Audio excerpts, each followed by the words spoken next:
भी है everything everywhere all at once. Movie की शुरुआत में कहानी की हीरोइन एवलिन को दिखाते हैं जो कई साल पहले अपने पति वेमंड के साथ यूएस आई थी। दोनों मिलकर एक लॉन्ड्री सर्विस चलाते हैं जो कुछ सालों से बड़े घाटे में चल रही है और टैक्स डिपार्टमेंट उनका बिजनेस बंद करवाना चाहता है क्योंकि वे ठीक से टैक्स फाइल करते नहीं है। एवलिन की लाइफ वैसी नहीं निकली जैसे उसने कभी सोची थी। उसकी बेटी एक लेस्बियन रिलेशनशिप में है और एवलिन इस बात से खुश भी नहीं है। ऊपर से एवलिन का पति अपने शादी से बहुत बोर हो चुका है और एवलिन से डाइवोर्स मांग रहा है। यही नहीं, एवलिन अपने पिता गोंग से भी बहुत परेशान है। अब कुछ ही देर में एवलिन के पिता गोंग आने वाले हैं जो चाहते हैं कि एवलिन चाइना में ही बस जाए। अगले सीन में एवलिन, वेमंड और गोंग बिजनेस पेपर सबमिट करने टैक्स डिपार्टमेंट जाते हैं। लिफ्ट के अंदर वेमंड को पता नहीं अचानक क्या होता है, उस पर अचानक कोई फोर्स अटैक करता है और लगता है वो वेमंड नहीं कोई और ही इंसान बन गया है। वो एवलिन से कहता है कि तुम्हारी जान खतरे में है, मेरे पास ज्यादा वक्त नहीं है क्योंकि असली वेमंड जल्दी वापस आ जाएगा। वो एवलिन को एक हेडसेट पहनाता है और कुछ नोट्स देता है और कहता है कि जब मैं नहीं रहूंगा तो तुम इन नोट्स को फॉलो कर लेना। फिर हेडसेट ऑन होता है और उसके फोन पर एक पैनल दिखाई देता है और फिर एक अजूबा होता है और एवलिन को अपने जन्म से लेकर अभी तक की सारी बातें याद आने लग जाती हैं, जैसे कि उसका बचपन, वो चाइना छोड़कर कैसे आई, उसकी बेटी का जन्म और वे कैसे अलग हुए। अचानक वेमंड नॉर्मल हो जाता है और एवलिन एकदम कंफ्यूज होती है कि ये हुआ क्या मेरे साथ। फिर वे टैक्स ऑफिसर डेरिन से मिलते हैं और अपना इनकम और एक्सपेंडिचर फाइल दिखाते हैं। वो कहती है कि बिजनेस के नाम पर तुमने बहुत बड़ी फिजूल खर्ची की है। उनका बिजनेस बंद होने वाला है, लेकिन एवलिन लिफ्ट में हुई घटना के बारे में सोचती रहती है कि वहाँ पर हुआ क्या था और अचानक वेमंड का बिहेवियर क्यों बदला। फिर वो उन नोट्स को निकालती है जो वेमंड ने लिफ्ट में दिए थे। उसमें लिखा होता है कि अपने शूज गलत पैर में पहनो, फिर अपनी आंखें बंद करो और कल्पना करो कि तुम हाउसकीपर की अलमारी में हो। जब वो कल्पना करती है तो उसकी रियलिटी एकदम से बदल जाती है। अब उसका दूसरा वर्जन बन जाता है और वो हाउसकीपर की अलमारी में होती है। वहाँ पर दूसरा वेमंड होता है, मतलब एक ही समय में वो दो जगहों पर होती है। वो वाला वेमंड एक्सप्लेन करता है कि ये दुनिया कई यूनिवर्सेस का एक ग्रुप है जिसे मल्टीवर्स कहते हैं। कई बिलियन यूनिवर्सेस में कई बिलियन पृथ्वियां हैं जो इस पृथ्वी के आसपास हैं। यहाँ के हर इंसान के अलग अलग वर्जन्स उन बिलियन पृथ्वियों में जीवित हैं। एक वर्जन डॉक्टर है तो एक पायलट और बाकी कुछ और।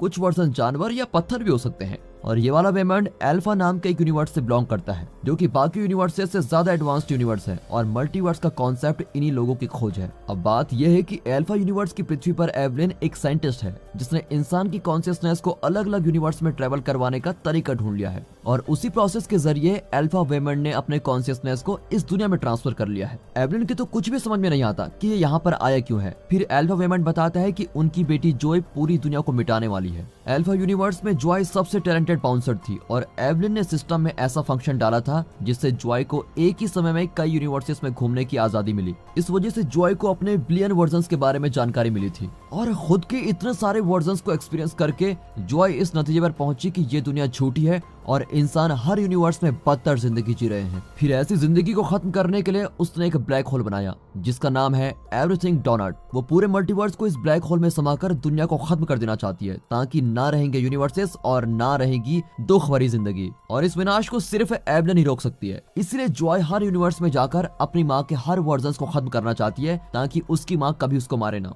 और एवलिन का ये वर्जन बाकी वर्जन्स के मुकाबले में सबसे दुखी वर्जन है क्योंकि इस वर्जन को अपनी पर्सनल और प्रोफेशनल लाइफ में कोई सफलता ही नहीं मिली है। इस वजह से अल्फा वेमंड का मानना है कि एवलिन के कई बिलियन वर्जन्स में से यही वर्जन जॉय को रोककर मल्टीवर्स को बचा सकती है। अल्फा जॉय एवलिन को मारने के लिए कई लोगों को भेज रही है, इसीलिए एवलिन को डिफेंस सीखना होगा। कुछ यूनिवर्सेस में एवलिन मार्शल आर्ट्स एक्सपर्ट है। अगर एवलिन उनमें से किसी यूनिवर्स में चली जाए तो तुरंत मार्शल आर्ट्स सीख सकती है। तभी जॉय के गार्ड्स आकर अल्फा वेमंड को अटैक करते हैं। डेरिन भी उनसे अटैक करती है क्योंकि अब उसके अंदर उसका अल्फा वर्जन घुस गया है। फाइट के बीच एवलिन पहली बार दूसरे यूनिवर्स में जाती है जहां पर वो एक मार्शल आर्ट्स एक्सपर्ट है, लेकिन बदकिस्मती से वो फ्यूचर में पहुंचती है जहां उसका पति उससे डाइवोर्स के बारे में बात कर रहा है। एवलिन वापस इस दुनिया में लौटती है और किसी दूसरे यूनिवर्स में जाती है। चलो शुक्र है कि इस बार वो एक ठीक यूनिवर्स में आ गई है जहां पर वो एक एक्सपर्ट फाइटर है और चाइना में भी बस चुकी है। वो एक सक्सेसफुल एक्टर भी है। इस लाइफ को कुछ पल जीकर एवलिन इस दुनिया में लौट आती है और सोचती है कि एक छोटा सा फैसला लाइफ में कितना बड़ा बदलाव ला सकता है। तभी डेरिन उस पर अटैक करती है,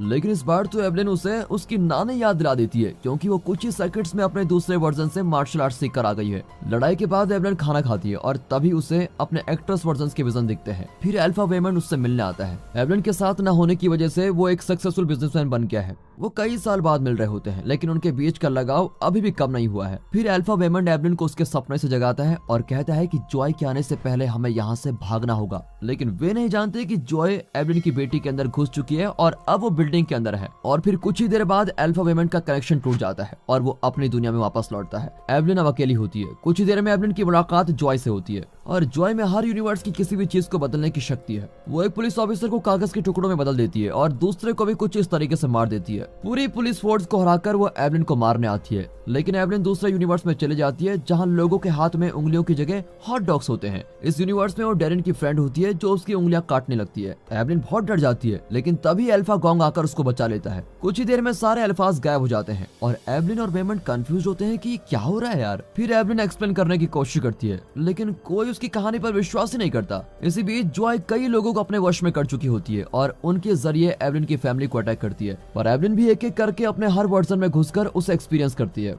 कहीं पर वो एक अंधी औरत है तो कहीं सिंगर, कहीं पर स्ट्रीट आर्टिस्ट या कहीं पर एक कुक है। अब इन सब की स्किल्स अपने अंदर समाकर वो हर किसी को हरा देती है। फिर वो थक हार कर अल्फा वेमंड की बाहों में गिर जाती है। अब अल्फा प्लेनेट में भी जॉय अपने पिता को मार डालती है, जिसकी वजह से वो एवलिन की बाहों में गिरकर मर जाता है। अब सिर्फ ओरिजिनल वेमंड बचा हुआ है। फिर जॉय एवलिन पर अटैक करने आती है और उसको बचाने के लिए एवलिन दूसरे यूनिवर्स में जाने लगती है, पर वो अपने हर वर्जन से तंग आ जाती है और वहीं गिरती है। जॉय हंसने लगती है और एवलिन को वहीं मरने के लिए छोड़ देती है। अगले सीन में एवलिन जागती है तो एक नई एक्ट्रेस होती है जो अपनी नई मूवी का प्रीमियर देख रही है। उसी वक्त वो रैकुक्वी नाम की मूवी में कुक भी होती है। अब एक साथ इतनी सारी रियलिटीज को हजम करने के लिए उसको बहुत मुश्किल हो जाता है। अचानक सब कुछ बंद हो जाता है और वो टैक्स ऑफिसर की मीटिंग के बाद अपने ऑफिस में होती है। वो चाइनीज न्यू ईयर की तैयारी कर रहे होते हैं। वो भागकर जॉय के पास जाती है और पूछती है, तुम ठीक तो हो ना? पर वो रियलाइज करती है कि ये अल्फा जॉय है जो विनाश करना चाहती है। दोनों एक दूसरे को अलग अलग रियलिटीज में देखती है। एक वर्जन में तो दोनों कठपुतलियां भी होती है। इस तरह कई वर्जन से गुजरने के बाद एवलिन भी जॉय की तरह बुरी बनने लगती है और उसे लगता है कि ये दुनिया झूठी है और इंसान बदतर जिंदगी जीते हैं। अब वो भी जॉय के साथ मिलकर दुनिया को मिटाने का फैसला करती है। अगले सीन में किसी दूसरे यूनिवर्स में माँ और बेटी एक पहाड़ और पत्थर बनी होती है। दोनों टेलीपैथी से कम्युनिकेट करती हैं कि पत्थर की जिंदगी भी कितनी दुख भरी जिंदगी है और इस तरह दुनिया को मिटाने के लिए दोनों खुद को मिटाने का फैसला करती हैं और एवरीथिंग डोनट ब्लैक होल के आगे खड़ी हो जाती है। लेकिन तब एवलिन खुद पर फोकस करती है जो अपने लॉन्ड्री शॉप में है और डेरिन भी वहाँ पर टैक्स फ्रॉड के लिए उसको अरेस्ट करवाने आई होती है और पुलिस को बताती है कि एवलिन ने टैक्स ऑफिस को भी तहस नहस कर दिया था। और फिर एवलिन को हथकड़ियां लगाई जाती है। वेमंड डेरिन को कन्विंस करता है कि हम एक हफ्ते के अंदर टैक्स ऑडिट करवा लेंगे, प्लीज एवलिन को छोड़ दीजिए। और फिर डेरिन मान जाती है। अब वेमंड एवलिन को दिलासा देता है कि हम सब कुछ ठीक कर लेंगे, तुम फिक्र मत करो। तब एवलिन रियलाइज करती है कि दुनिया में सब कुछ झूठ नहीं होता, कुछ बातें ऐसी होती हैं जो सच्चे दिल से कही जाती हैं और यही छोटी छोटी बातें जिंदगी को जीने लायक बनाती है।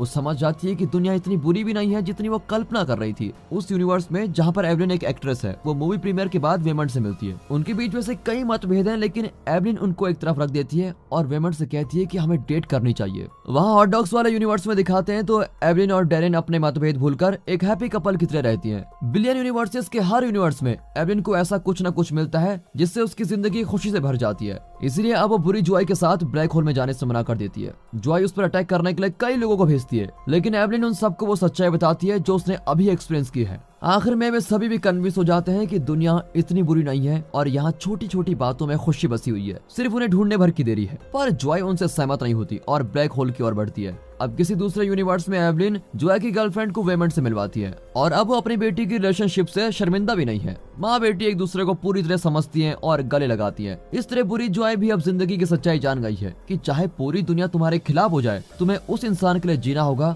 जिसे तुम्हारी जरूरत है। एवलिन, वेमंड और गॉन्ग मिलकर बुरी जॉय को ब्लैक होल से बाहर खींचकर नॉर्मल दुनिया में लेके आते हैं। फिर दिखाते हैं तो एक हफ्ते बाद पूरी फैमिली लॉन्ड्री की ऑडिट पेपर्स लेकर टैक्स ऑफिस पहुंचती है। अब जॉय की गर्लफ्रेंड को अपनी फैमिली का हिस्सा मान चुके हैं, जिससे जॉय बहुत खुश होती है। एवलिन और वेमंड डाइवोर्स करने वाले थे, लेकिन इन घटनाओं ने उनकी रिलेशनशिप को और स्ट्रांग बना दिया। अब एवलिन वेमंड की बातें बड़ी ध्यान से सुनती है और वेमंड एवलिन को उतना ही प्यार और रिस्पेक्ट देता है जितना कई साल पहले देता था। डेरिन फाइनल ऑडिट पेपर्स को देखकर उन्हें अप्रूव कर देती है। तब पता चलता है कि वे कई साल से ठीक तरह से टैक्स फाइल नहीं कर रहे थे और इसकी सिर्फ एक ही वजह थी, वे टैक्स के कॉम्प्लिकेटेड डॉक्यूमेंट्स और फॉर्म को समझ नहीं पाते थे। और अब एवलिन अपनी प्रेजेंट जिंदगी में बहुत खुश है क्योंकि उसकी लाइफ बिल्कुल वैसी निकली जैसे उसने कभी कल्पना की थी। हालांकि वो बिलियन यूनिवर्सेस के कई वर्जन में किसी भी एक वर्जन को चुन सकती है, लेकिन वो इसी लाइफ में खुश है। और दोस्तों, इसी के साथ ये मूवी यहाँ पर खत्म होती है।